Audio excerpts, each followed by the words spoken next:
Sejam louvados Jesus e Maria em nossos corações agradecidos. Querido irmão, querida irmã, seja muito bem-vindo. Este é o nosso programa Caminho do Céu. Estamos juntos nesta estrada maravilhosa que é o nosso caminho de conversão e santificação. Deus nos criou para Ele, e assim como uma noiva que se enfeita para o seu noivo, nós também queremos nos preparar para que um dia possamos contemplar a face de Deus no céu e possamos vê-lo como Ele realmente é.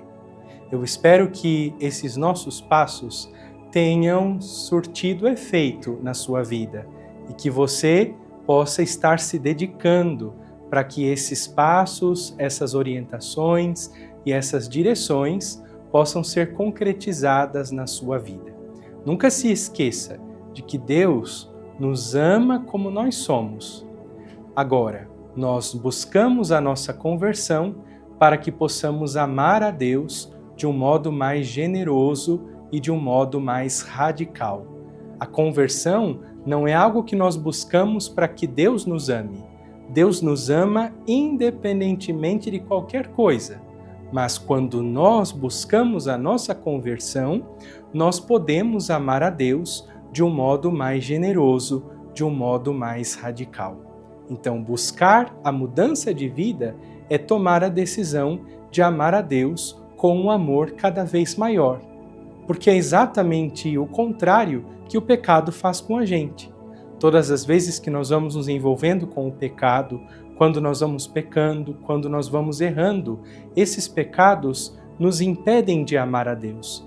Eles vão nos roubando a nossa alegria, roubando a nossa paz, roubando a nossa firmeza de alma. Buscar a conversão do nosso coração, no fundo, é então buscar crescer no amor para amar a Deus com um amor cada vez mais generoso.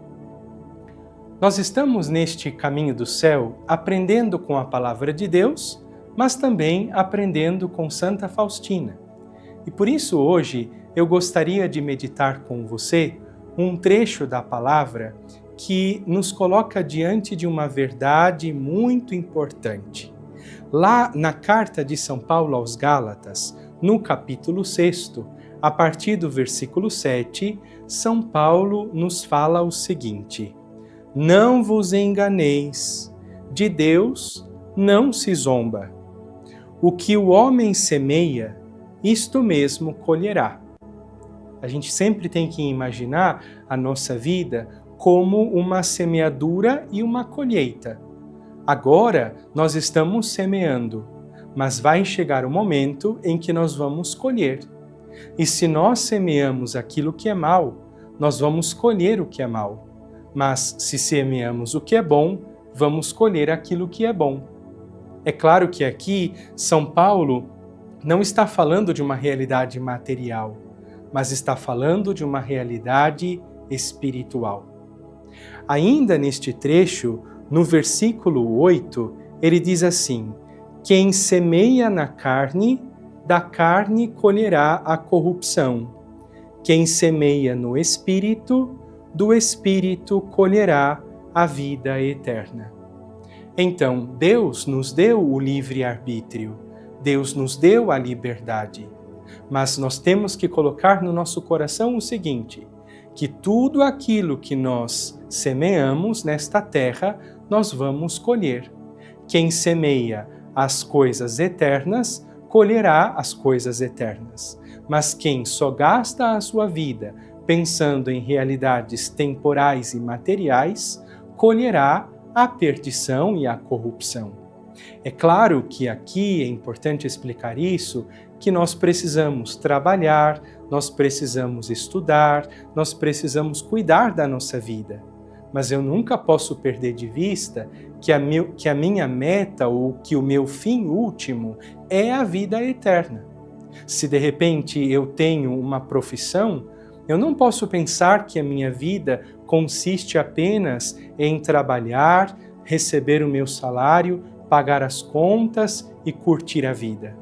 Eu posso, não é, fazer uma viagem, eu posso construir uma casa, mas eu tenho que ter como meta definitiva a vida eterna.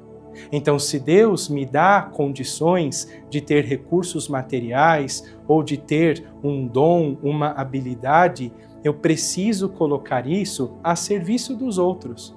Eu preciso colocar isso à disposição dos outros. Penso que diante disso, um questionamento eu faço para o seu coração e também para o meu coração. O que você tem feito com os dons que Deus te deu? O que você tem feito com as habilidades que Deus te deu? Porque às vezes nós podemos viver em função de nós mesmos. Se você pensar numa pessoa que constrói uma bomba, quantos recursos de inteligência, de tecnologia, e de repente a pessoa usa tudo aquilo para o mal, para a destruição, para a morte. E às vezes nós também usamos os dons que temos e as habilidades que temos, que na verdade Deus nos deu, não é? Para aquilo que é mal. Então, neste nosso caminho do céu, devemos entender duas coisas fundamentais. A primeira coisa, que tudo aquilo que nós semeamos, nós vamos colher. Quem semeia na carne, colherá na carne. Quem semeia no Espírito, colherá no Espírito. E depois entender que eu preciso sempre pensar o que é que eu estou fazendo com as habilidades que Deus me deu, com o tempo que Deus me deu, com os dons que Deus me deu. Ainda nesta carta de São Paulo aos Gálatas, São Paulo fala uma coisa que nós devemos colocar como regra de vida para a nossa vida. Lá no versículo 9, ele diz assim: não nos cansemos de fazer o bem. Porque assim como uma árvore boa dá frutos bons, um cristão que está crescendo na sua vida espiritual é um cristão que não se cansa de amar. É alguém que em todos os lugares e em todas as situações quer amar, quer servir, quer cuidar. E aí eu me pergunto, e também te pergunto hoje, no lugar onde você está sendo uma presença que ama? Você está realmente gastando a sua vida para amar as pessoas, para tornar a vida das pessoas melhor? Ou será que você está fechado em si mesmo, preocupado somente com as suas coisas? Eu não estou falando de coisas extraordinárias, estou falando de coisas simples. Por exemplo, ao chegar no lugar, cumprimentar as pessoas, abraçar, ser gentil, ser cordial, percebendo que alguém precisa de uma ajuda, colocar-se à disposição da pessoa, oferecer um copo de água, dar um prato de comida. Isso é o que a palavra de Deus nos propõe. Nunca devo me cansar de fazer o bem. Especialmente naqueles momentos e naquelas circunstâncias quando nós não somos valorizados ou reconhecidos. Quantas vezes nós já experimentamos isso, não é? Às vezes nos colocamos em alguns lugares e convivemos com pessoas que são incapazes de nos agradecer e às vezes até fazem o contrário. Você ama a pessoa, você ajuda a pessoa e recebe dela a ingratidão. Isto dói, é verdade, mas a palavra de Deus diz que a gente nunca se canse de fazer o bem. E São Paulo conclui dizendo: porque a seu tempo colheremos, se não relaxarmos. Por isso, enquanto temos tempo, façamos o bem a todos os homens, mas particularmente aos irmãos na fé. Ele diz nesse versículo 9, a seu tempo nós colheremos. Porque às vezes você pode dizer assim, padre, eu ajudei tal pessoa, eu me doei, eu me dediquei, e nem um muito obrigado eu recebi. Pelo contrário, a pessoa ainda me tratou mal, a pessoa ainda me traiu. Eu sei que essas coisas são doloridas, mas isso não pode ser desculpa para você deixar de fazer o bem. A maldade do outro não pode me tornar mal, a ruindade do outro não pode me tornar ruim. Se ele é mau, se ele é ruim, se ele é ingrato, Isto é um pecado dele. Quanto a mim, sempre quero fazer o bem. Na experiência de Santa Faustina, nós vemos também este passo de fé que ela também deu nesse caminho que é o caminho do céu. Ainda estamos no parágrafo 163, quando Santa Faustina diz: ajudai-me, Senhor, para que as minhas mãos sejam misericordiosas e transbordantes de boas obras, e não se cansem jamais de fazer o bem aos outros, enquanto aceite para mim as tarefas mais difíceis e mais penosas. Isto é um pedido que eu tenho que fazer a Deus e você também. Senhor, ajudai-me a ser na vida do outro um instrumento de amor e que eu possa traduzir este amor em obras, não somente em palavras, mas em atitudes.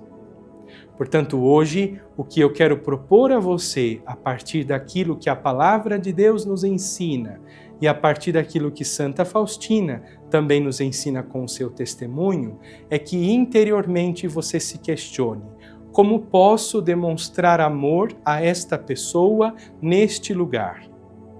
Vou dar aqui um exemplo. Se você está encarregado de lavar a louça, há aquela pessoa que pode lavar a louça batendo os pratos, batendo as panelas, enfesada e brava, ou pode ser aquela pessoa que lava a louça com todo cuidado, com toda a atenção, com todo o amor. Por quê? Porque ela não está lavando louça, ela está amando através daquela louça. A gente precisa entender que este amor ao qual nós somos chamados não está ligado a coisas extraordinárias, mas ao ordinário sendo vivido com uma grande intensidade de amor. Que Deus nos ajude e que a misericórdia de Deus venha em nosso auxílio. Em nome do Pai, e do Filho, e do Espírito Santo. Amém.